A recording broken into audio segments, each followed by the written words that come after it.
I'm not quite sure it is fully sunk in yet. However, coming into this building, a building which I came in to every day for about 12 years, is making it seem a little Yeah. more real. Yes. It has not quite yet set in.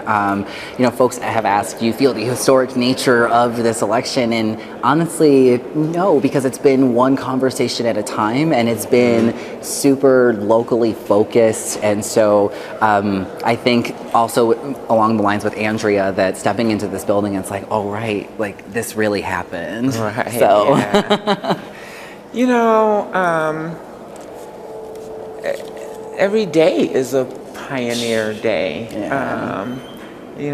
We did the first Trans Equity Summit here together, and as transgender people, identified people working in City Hall as aides, I think that was pioneering. And so this is just the next step. Seriously. This is just the next step.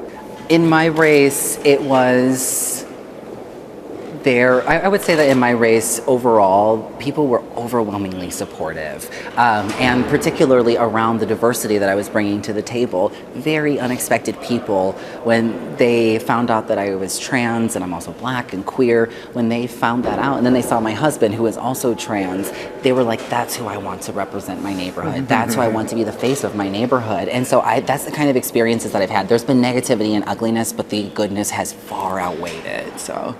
I personally had a ton of support, even though when I announced this campaign, people asked me who my opponents were, and I would always name racism and transphobia because, So as a true. black person living in America, I'm overcoming those challenges every day, or I'm facing those challenges every day.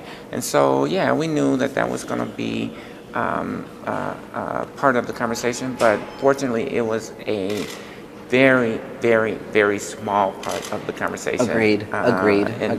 In my situation, and it's been beautiful. It's been a beautiful experience.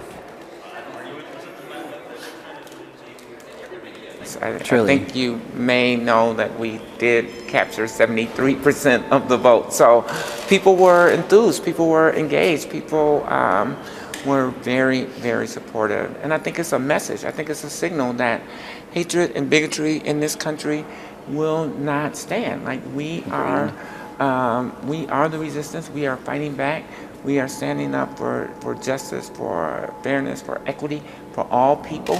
And I think that's been exhibited in the elections of myself and Philippe, as well as Danica Rome, and all of the 4 other trans candidates that have been elected in the United States on November 7, 2017. Yes.